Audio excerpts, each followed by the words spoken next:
Hello builders, my name is G. Welcome to the arena. Today, we're actually going to be going back to something that I was doing last year and kind of discussing some of the projects that I've been working on.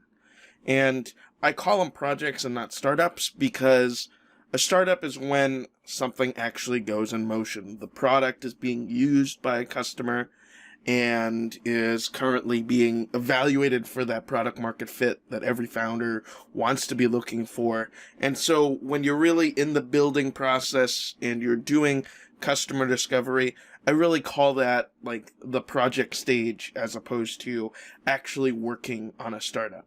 That's not to denigrate that work, but I think it frames it in a different way, because I think for a lot of people, failure and lack of traction in the early days can really help avoid a lot of the headaches and the pitfalls that come from, kind of feeling too invested into, oh, I've started a startup and I can't just let it die. Well, if you try to start a project and things don't really work out, well, consider that project complete. We move on to the next project, right? And so, I kind of see it in that way to help me internalize when a project doesn't go well. The project's done. It's complete.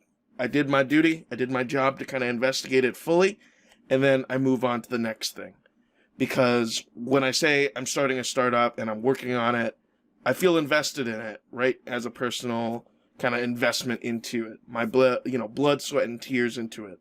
And so, if I wind down a startup or I shut down or I fail, it's a lot more groundbreaking to, a lot more pressure on me and a lot more, just like a sense of failure that comes out of it, right? When it really shouldn't be a big deal if you just consider it's super early on, you talk to a bunch of customers, turns out there's not a major need, shut down the startup. That's kind of a little bit more dramatic and a little bit more, mentally taxing than, all right, this project didn't plan out and I'm completing this project. A little bit of finality and a little bit of like, you kind of pat yourself on the back for finishing that project in that way.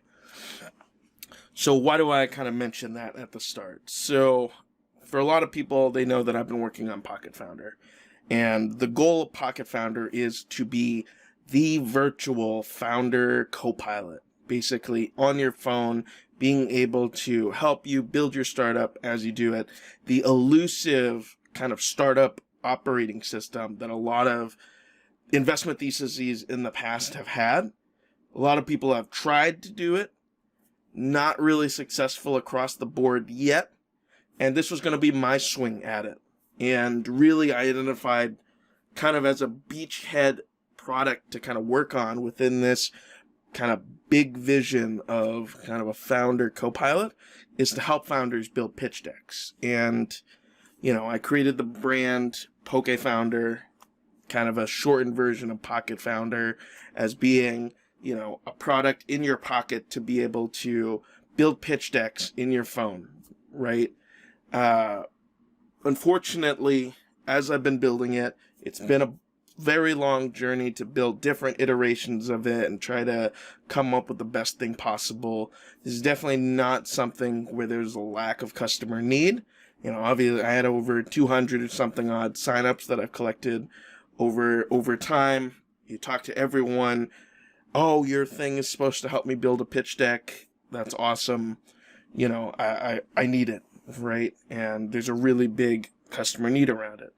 Fortunately, in this case, with Pocket Founder, I'm not technically capable enough to be able to build it in a mobile form factor. And so, unfortunately, because of that, right, it's not the usual, it is a lack of product market fit in that I couldn't build the product that the market needs.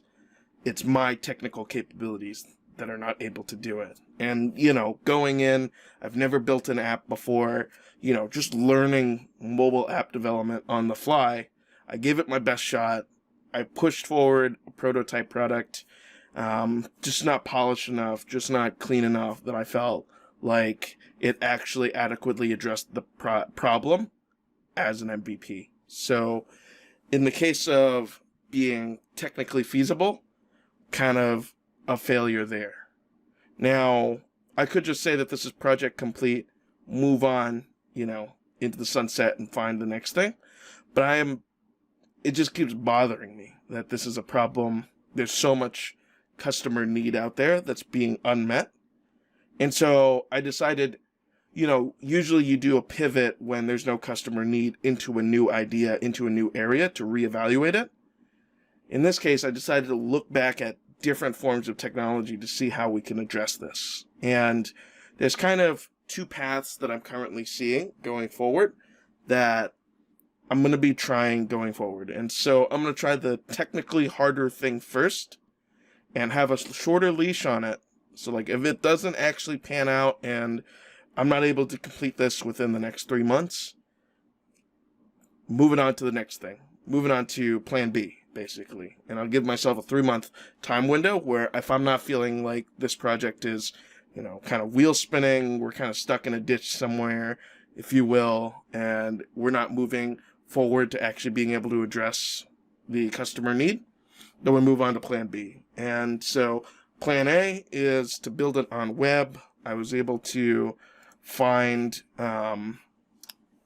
this React library here, PowerPoint Gen JavaScript. They have like a little portion about how to work it with React. And so React, I've used React Native for the mobile app.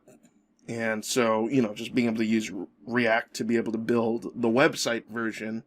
And I think in terms of like the form factor, being able to build a pitch deck, I think probably the website is somewhat of a better thing to do in terms of like long-term editing. I think the mobile app still has a purpose. But you're going to kind of see how I architect this in the future. So given that this library exists, I'm going to be taking a deep dive into it and see if I can build a website that helps people build their pitch deck. And I think in that form factor, that's plan A. Plan B is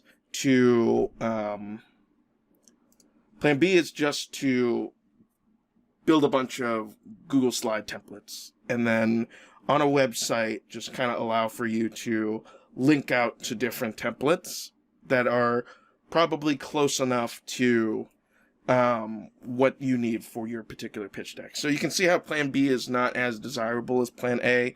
Plan A, there's like a very strong capability to tailor it to what is a specific need for each founder, right? You're able to programmatically, or you're able to collect information from a user, from a founder about their startup, and then dynamically be able to plug all those things into the pitch deck, into the PowerPoint directly. And so I think that's a really powerful capability. If it turns out that this library actually works correctly, we'll see.